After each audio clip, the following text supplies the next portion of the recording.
Many believe weed opens the mind, but does it really awaken the spirits or shut it down? In a world where science is rare and the mind is constantly occupied, many turn to marijuana to feel something deeper. But what if the eye isn't just recreational? What if it opens a door and dims a light at the same time? This video is not to shame or preach, it's to reflect deeply on something most never considered. Welcome back, Lightworkers. We are not here by chance. Let's begin.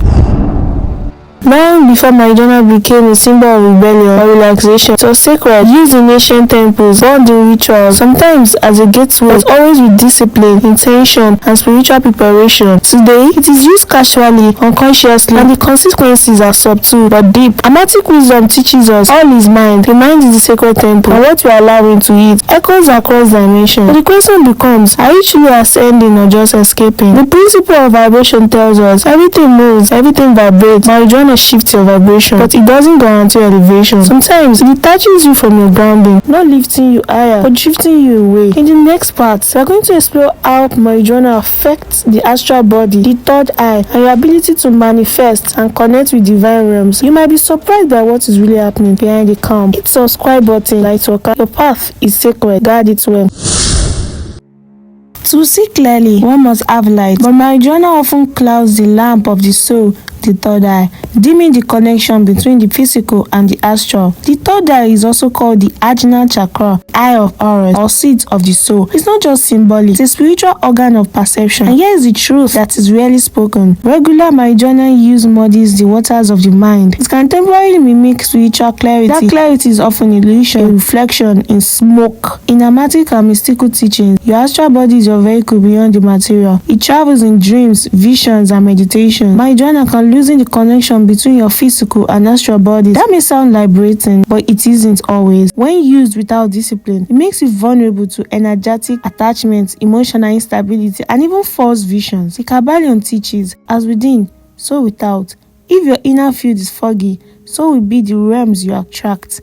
Yes, marijuana can make you feel deep. It can open symbolic doors, but without inner mastery, those doors may lead to lower astral planes, full of seductive illusions, false wisdom, and misleading guides. It's like tuning to the wrong radio frequency, thinking you are channeling the divine, but you're just hearing static in a beautiful voice. In the next part, we're going to explore how marijuana subtly affects manifestation, willpower, and spiritual authority, and why ancient mystics warned about anything that dulls the sacred flame. Stay with me, Lightworker. Not everything that feels magical is. The universe is vibration. Nothing rests. Everything moves. Everything vibrates. Your thoughts, your feelings, your intentions, they are all vibrational signals shaping the reality you live in.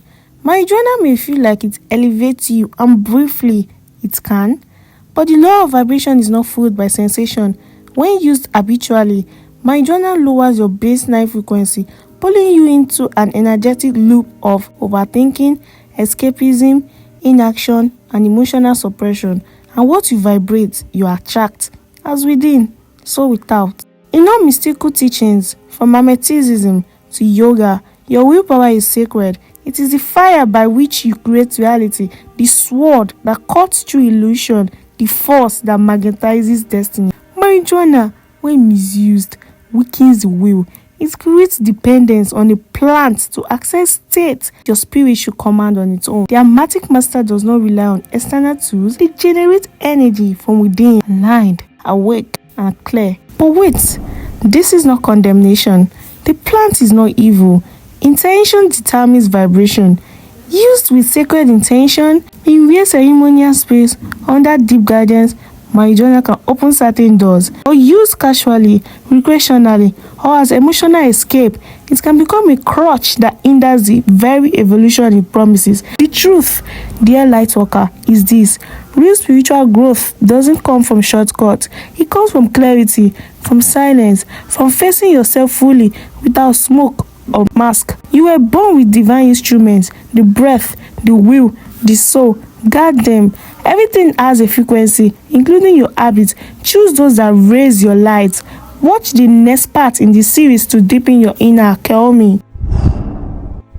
True power is not borrowed, it is awakened. The Hermetic path is not about rejection, but about mastery. You are not here to demonize nature, not to be enslaved by it. Marijuana is a plant, a tool, but like fire, it can illuminate or consume, depending on how it's held.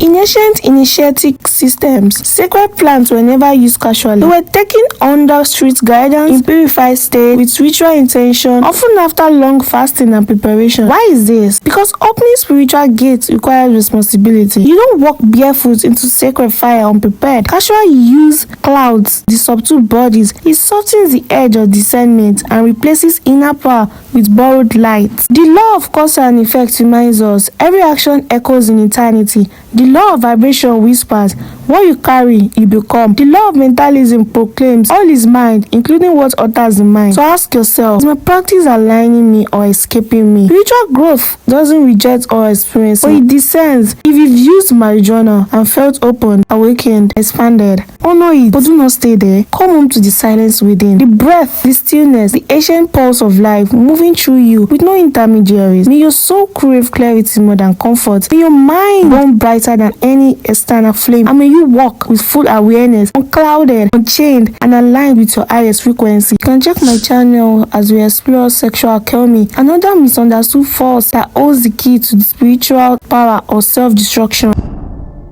You are the bridge between realms, matter and spirit, form and formlessness.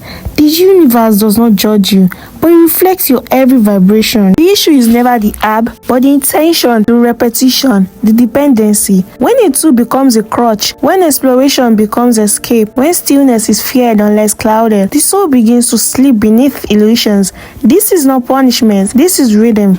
This is law. Every time you distort the lens, the image of your reality shifts, and over time, you may begin to believe the shift is the truth. Marijuana lowers the filters, but if you are not ready, what enters may not be the light. Entities, ancestral patterns, or dense emotional residue all can enter when the gates are open but unguarded. The ancient knew another way. No smoke, no substance, just breath, stillness, fire in the belly, light in the pineal. The sacred sexual force refined into spiritual gold. You're already wired to ascend. You don't need to inhale transcendence. You only need to remember who you are. Choose clarity over comfort. Choose presence over sedation. Choose sovereignty over dependence. The path is open. The temple never closed. But only the still, sober soul may enter it fully awake. Ready to walk deeper into self-mastery? Watch the next episode, Sexual Alchemy, Transforming Desire into Power, where we unveil how energy, when controlled, becomes divinity.